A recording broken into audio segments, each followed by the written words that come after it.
First of all, welcome to the Norristown Area School District, and thank you for coming out on this absolutely glorious December day.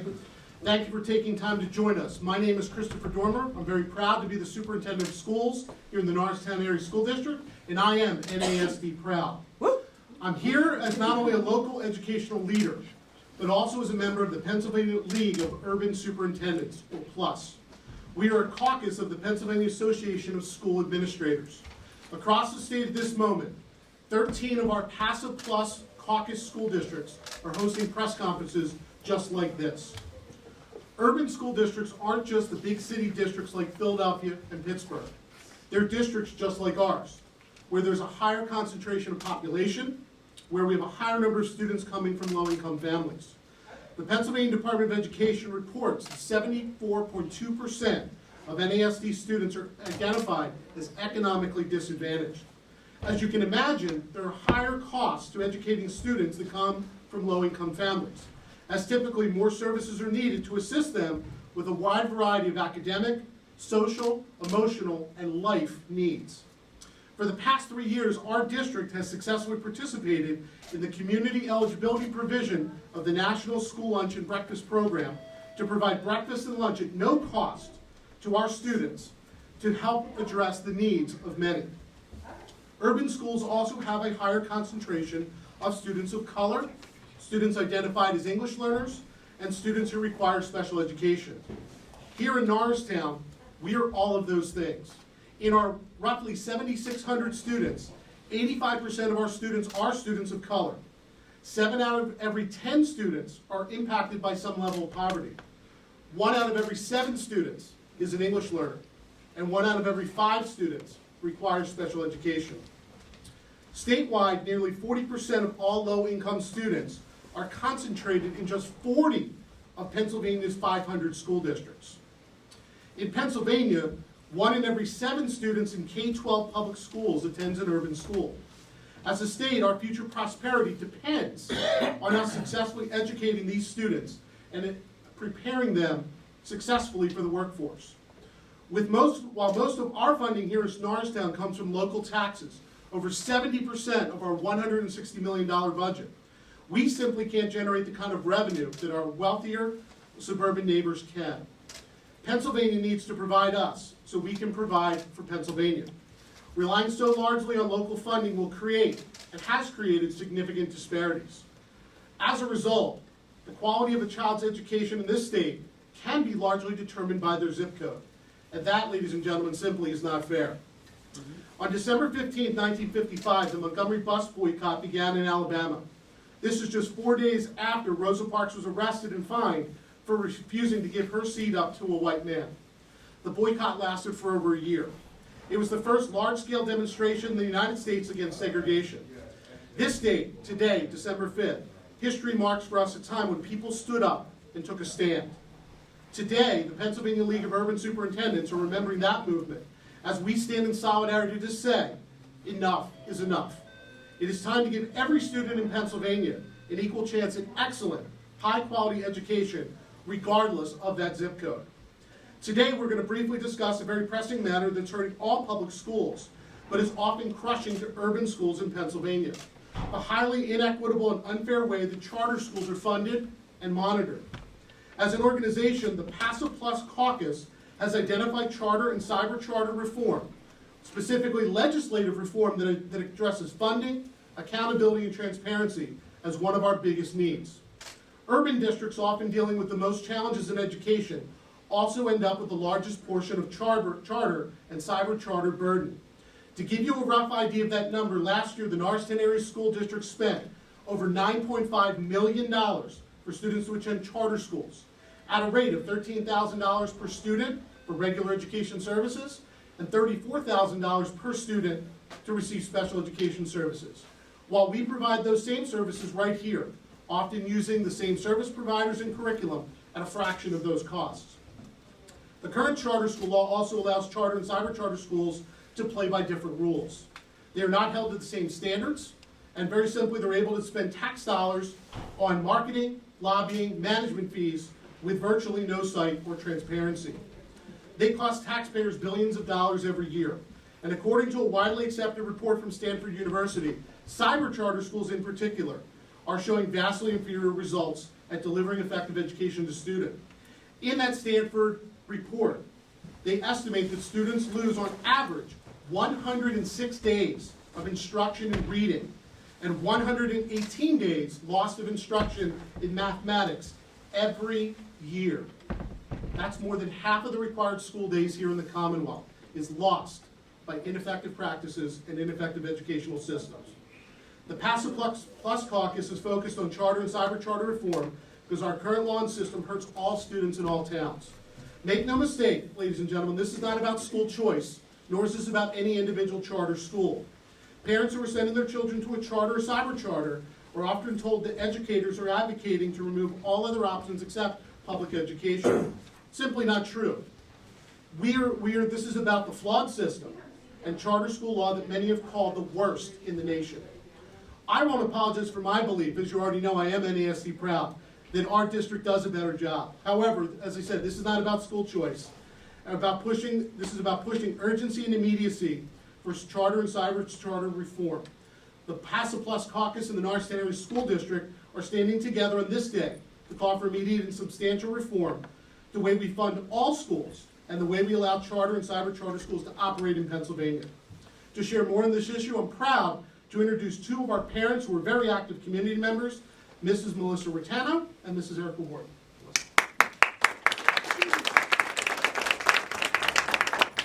Thank you. Hello. My name is Melissa Rattano. I'm a parent in the district. I have a 3rd grader at Paul Fly Elementary School and a 7th grader at East Norriton Middle School. I'm here today to address the funding inequality that our district, as an urban district, faces every day. First off, I want to say that I believe in our school district.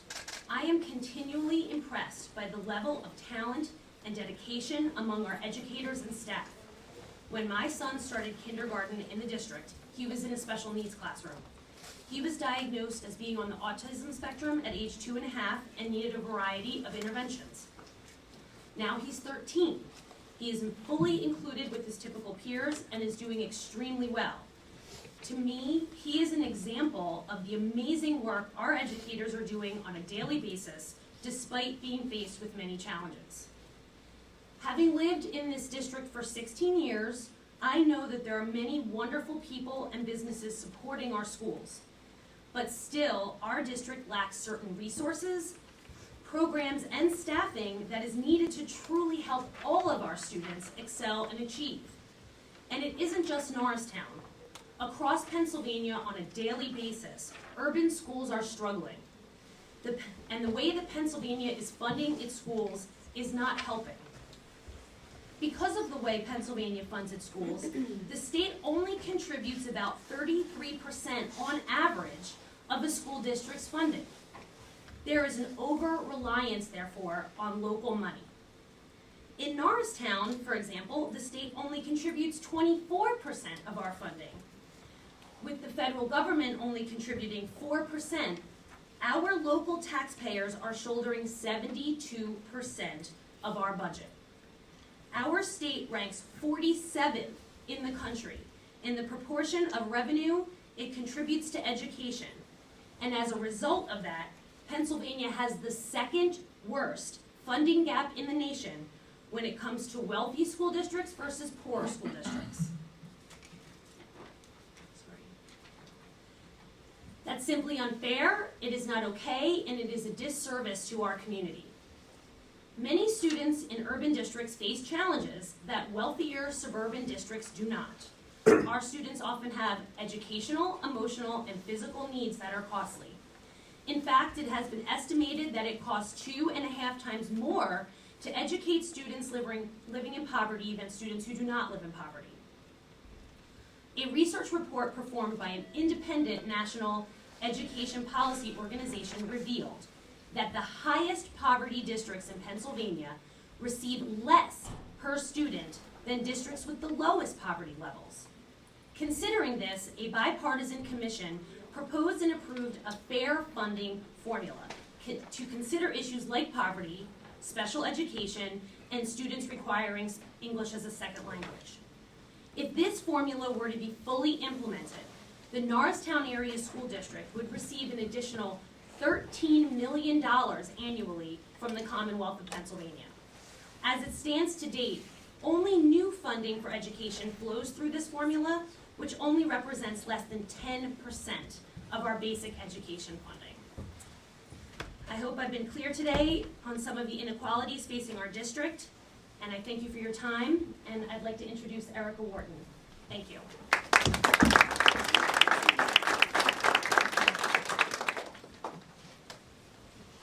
Good afternoon, everyone. My name is Erica Wharton, and I have 5 children who are in this lovely school district. I have a 10th and 11th graders at Norristown Area High School. I have an 8th grader at Eisenhower Science Technology Leadership Academy. I have a 3rd grader at Hancock Elementary, as well as a preschooler at Easter Sills with his diagnosis of autism and ADHD. Out of my 5 children, 2 of them receive IEPs for the exceptionalities in which they are diagnosed with. Our urban schools tend to be more racially diverse, like here in Norristown, where 85% of our students are students of color. The funding inequality continues to create greater racial divides as districts that have a majority of white students are funded at higher levels on the average than districts' majority of non-white students. Our children of color are suffering. Urban school districts have older buildings that are aging, and they struggle to find money to renovate them, while more affluent districts are able to maintain capital reserve funds and can get budget and pay for new construction with minimal impact of their local taxes. Districts like Norristown must invest every dollar into keeping our schools open and staffed to the best of our ability. We are just beginning to make up for many years of delayed purchases by investing into new textbooks and curricular materials, and by adding computer technology through our recent implemented 5-year technology plan that students in other districts had the opportunity to have exposure to prior. Despite all of this, our urban districts are working hard and showing gains. Growth is everywhere. Test scores are slowly improving, students are achieving, but we can't do this alone. We would benefit from more advanced course offerings, early intervention programs, additional school counseling, mental health services, additional partnership programs that offer students career-related opportunities and access to a stable teaching force and administration. But we have to turn our taxpayers provide the bulk of our revenue. We simply cannot afford all of these critical components and services. Every year we are asked to do more but receive less, and we are at a breaking point. As a result, we continue to face racial or economic segregation, and no, it is not okay. It may be easy for our legislators across the state to say that it is our problem, but this is a problem that impacts everyone in Pennsylvania residents. The children in our schools today are truly our future. They are our workforce. They are our hope. We simply must do better. And also, we are calling on all state legislators to work for meaningful school funding reform. I know our superintendent, Mr. Dormer, will have more to say about this shortly. Thank you, and now I'd like to introduce Mrs. Maria Lilbig-Hagerly and Sarah Ayala, 2 of the outstanding teachers in our school district.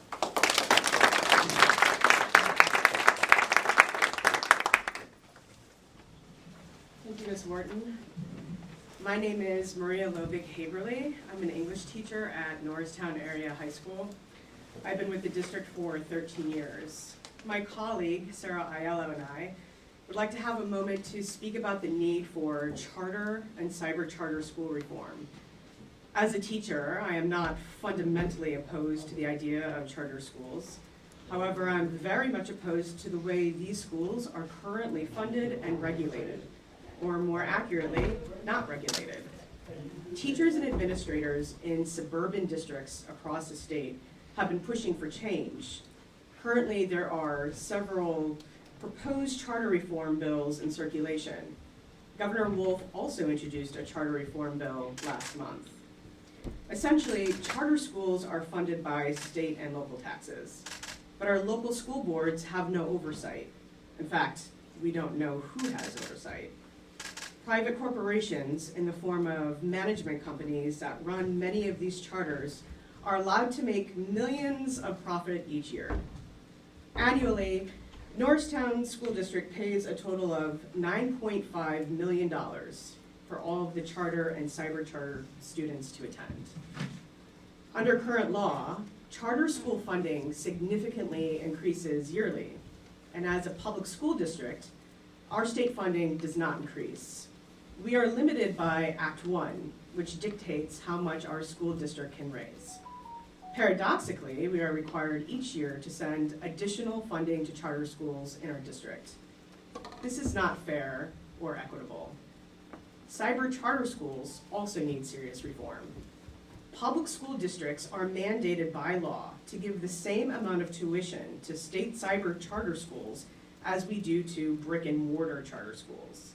This comes to $13,000 for regular education, $34,000 for special education, yet the operating expenses for cyber schools are nowhere near the level of traditional brick and mortar schools.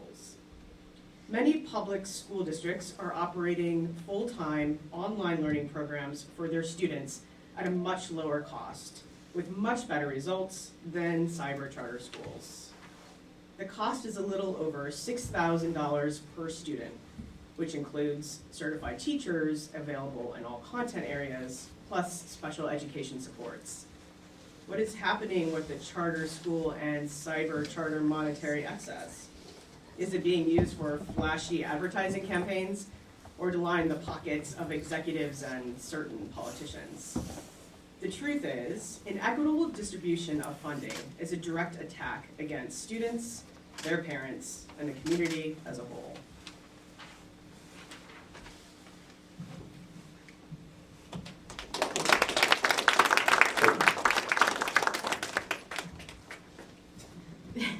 I'm sorry, I need to get to the right spot. My name is Sarah Aiello. I am a special education teacher at Eisenhower Science and Technology Leadership Academy. I've been with the school district for 15 years. I am also a parent of students here in the Norristown School District, and I am an alumni of the Norristown Area School District. Thanks to a dubious formula used to calculate payments, Pennsylvania's charter schools are also receiving a greater amount of funding for special education students than is warranted. There's no accountability to prove they are using that money to provide special education services. In Norristown, a charter school receives $34,000 for each special education child, regardless of their needs. For example, when one child receives one speech session therapy per month for 20 minutes, taxpayers should question why the charter school demands an additional $21,000. As a result, charter schools over-identify special education students. If they give a student an IEP, the charter school receives additional funding. Other than suspicious funding, there are legitimate concerns about certification. Teachers in charter schools are not required to meet the same certification requirements as educators in traditional public schools. The law allows up to a quarter of a charter school teachers to be uncertified. That is not fair or equitable. And finally, the student performance of Pennsylvania charter schools cyber charter schools is horrendous. 13 of the state's 14 cyber charter schools are on the list of the lowest performing schools in Pennsylvania. They're at the bottom 5% in the state. This is what taxpayers are funding. This is what's draining critical money from public schools. And this is what's making an already difficult financial situation even worse. Public schools are forced to make cutbacks when expenses increase and revenues do not keep pace. On the other hand, cyber charter schools simply collect more and more. As a teacher, I see evidence on a daily basis of tremendous need in our school district. Our students do not deserve less just because they live in an urban area. My students are real people. They deserve the same access to learning that students in wealthier school districts have. They are children who should have bright futures. For many of them, a quality education is the pathway to rise above their economic circumstances. I'm asking our legislators to seriously consider charter and cyber charter reform. I'm asking for fair and equitable education for all urban students. I'm asking that our community lobby our legislators. Tell them that this is important. Tell them that our students and their futures are worth it. I'd like to introduce the members of the Norristown Area High School student body.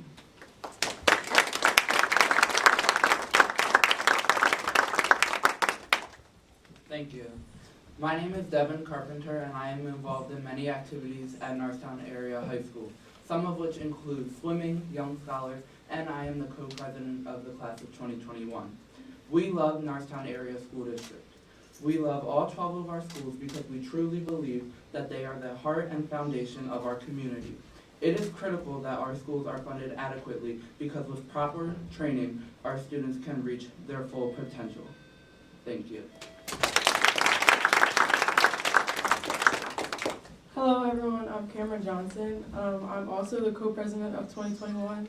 I'm involved in BSU and also I'm on the girls volleyball team. We have amazing teachers. They are doing as much as they can with as much as they have. Imagine the results and even better student outcomes if we were adequately funded and could offer more. Thank you.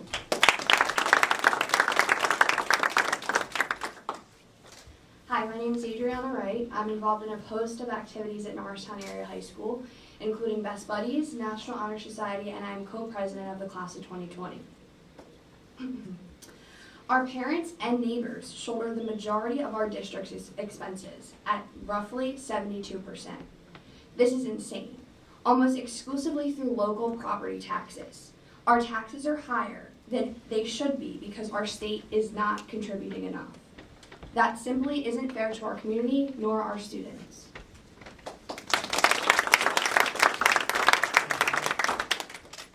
Hi, I'm Dinah Reyes. I'm also class co-president alongside with Adriana Wright, and then I am a captain on the varsity cheerleading team. Just to add on to that, I believe that we, the students, are truly cheated when it comes to our funding. For example, the cheerleading team had the honor of going to nationals this year. However, that is also $1,600. The district does a really good job of helping us out, but it's also a big burden on our families when it has to come out of pocket. Thank you. I'd like to present Shay Ash. Sorry.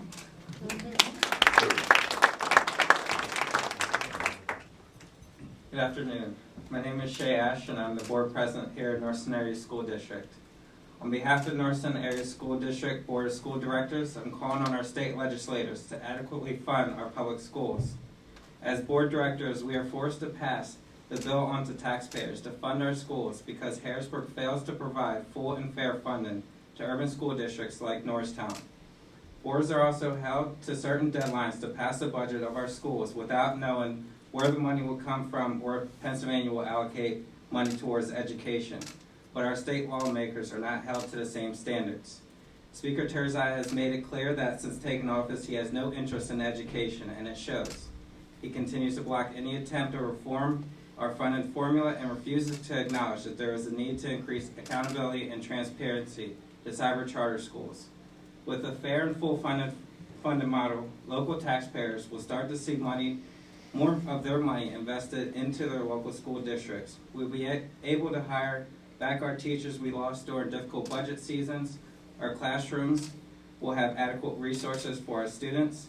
Schools will receive necessary funding to improve conditions of its older buildings to provide a safe learning environment for our children.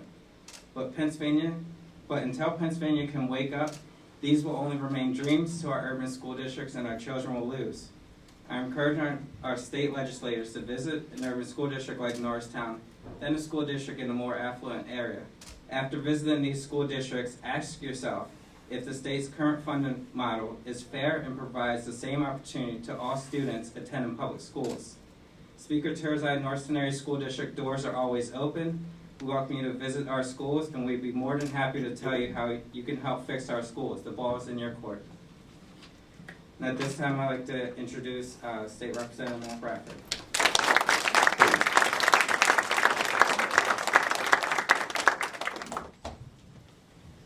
Thank you, Shay, and thank you to the parents, teachers, administration, the school board, and the taxpayers of Norristown Area School District. You do simply an amazing job realizing that you are underfunded, and this is simply unfair, and it has gone on too long. I'd also like to thank something that our school board president said. He invited our Speaker of our House in Pennsylvania to come to a district like Norristown. But I think you're exactly right. It's not enough just to come to Norristown.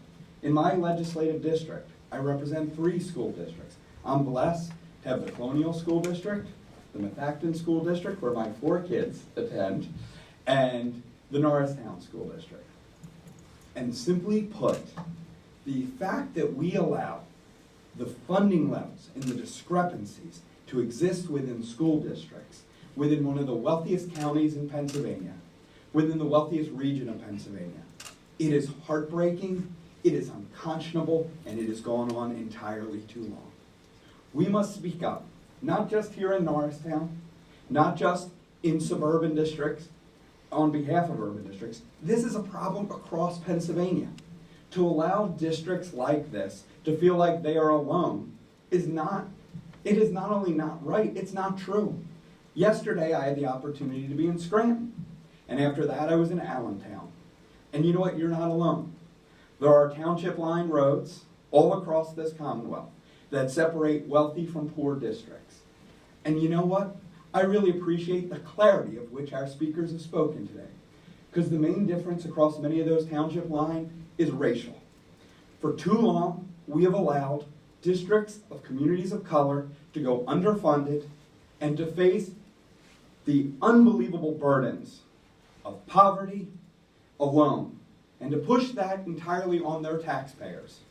It stigmatizes communities, it drives down home values, and it pushes taxpayers, property taxpayers who are already overburdened, out of that community. This is not going on just in Norristown School District. I saw it in Scranton and I saw it in Allentown yesterday. I was recently elected by my colleagues in the Pennsylvania House to serve as the Appropriations Chair for the Democratic Caucus. We have an education funding problem. And the first thing I recognized when I got that position was districts like Norristown are simply not alone in this.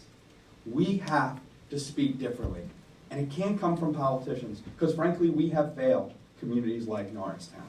It must be those very parents and taxpayers and administrators and teachers. You are frankly the only ones who seem to be able to get through that this isn't a political problem. This is a moral problem. This is generational theft. We are not providing to our kids the very same resources we would provide 2 miles to our east, north, south, or west. It is unconscionable. It has gone on too long. So again, I want to kind of wrap up where I began. I want to thank all of you for speaking on behalf of your students and your community and your school. This can no longer be a political problem where politicians in the sandbox say it's your fault, it's my fault, it's their fault. You must galvanize a conversation that has to be larger than a political process. It must be about these kids. This is not right, and it needs to stop. I would just say this. A lot of times politicians are told, you should stay away from these. I said to Shay, I was like, wow, you really threw the legislature under the bus. They say politicians to stay away. Politicians can't stay away. We have to call out what we know to be wrong. This has gone on too long. Thank you for having this event today. Thank you for the work you're doing. Superintendent Dormer, I know it is not easy. You guys do an amazing job without the resources you so rightfully deserve. And our legislature deserves to do a lot better by the Norristown School District. Thank you.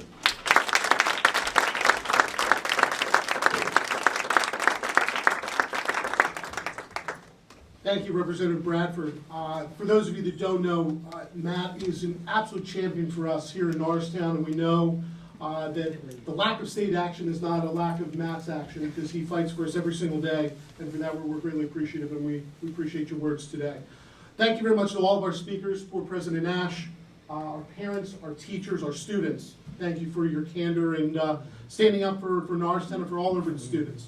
I want to thank everyone that came today, Representative Bradford, members of our school board, our district administrative team, members of the Greater Norristown NAACP, our friends from PCCY, parents, community members, and our wonderful NHS students. And we'd like to thank our neighbors that came up from Colonial School District to join us today as well.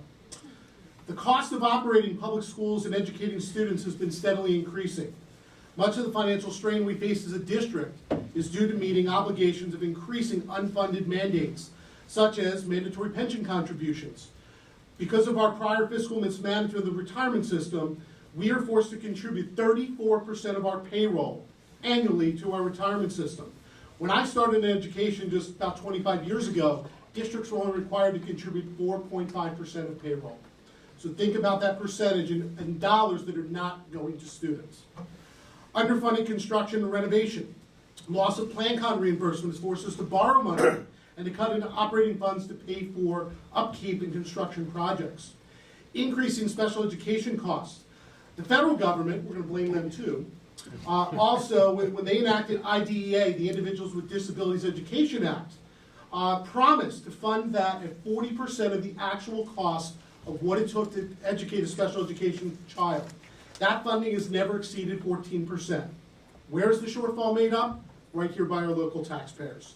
All while our local revenue is limited by Act 1, underfunded by the state, crushing our local taxpayers, and in the end continues to fall short. $160 million sounds like a lot of money, that we should be more than able to meet the needs of our 7,600 public school students and the 1,500 private pro-con charter students for whom we provide services.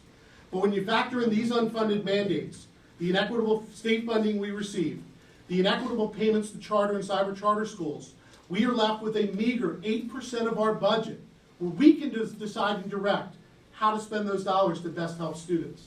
Our students deserve more. The Corbett administration cut over $1 billion in state education funding in 2011. Included in that was a 30% reimbursement for charter school tuition payments from every public school district in the state. We've never gotten that back. Our children deserve more.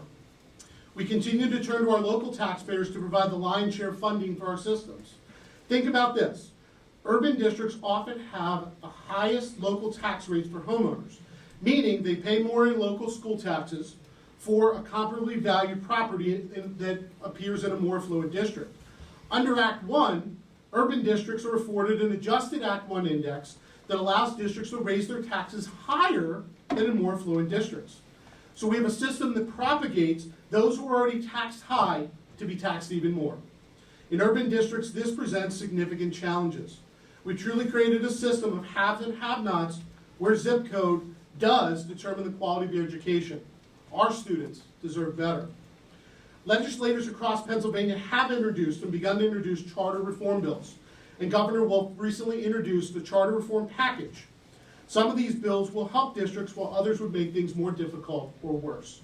We are eager to partner with legislators to advocate for bills that reform oversight and funding of charter schools to prevent the continued drain of dollars from our public schools. Ultimately, the future of Pennsylvania students hang in the balance. We can do better, we should do better, by equitably funding our urban schools. Children of poverty and of color are losing out on opportunities. We've effectively created a segregated school system. This is why we, the Pennsylvania League of Urban Superintendents, chose this day. We are standing up for our students, we are standing up for our communities, we're standing up for our state. The charter and cyber school charter laws need to immediately reform to relieve taxpayers. And Harrisburg must stop trying to tell the old and dysfunctional ideas to solve equitable funding issues that have been created there in the first place. Today, we call on our legislators to partner with us to support legislation that will reform charter and cyber charter schools, and will support legislation that will reform the way that we're funded and provide some much needed relief to all public schools, but urban schools in particular. We call on our parents and our taxpayers to write to your legislators, and particularly Speaker Turzai, to tell them that the quality of a child's education should not be determined by their zip code. 1 in every 7 public school children in this state attends an urban school like Norristown. They deserve better. Pennsylvania can do better, and we hope you'll partner with us. Pennsylvania must prioritize its future by investing in today, by providing equitable funding and a level playing field for all educating entities. Investing in public education is a path to thriving communities, a stable economy, and growing the next generation workforce for this Commonwealth. And lastly, all children have the right to an excellent public education. Your zip code should not determine the quality or quantity of your educational opportunities. I thank everyone for joining us today. If you did not have the opportunity to grab some of the handouts, I invite you to do so. Also, please make sure you sign in with your contact information as we organize to help our legislators do better. We'd love to have you be part of that effort today. Thank you all for attending our press event this afternoon.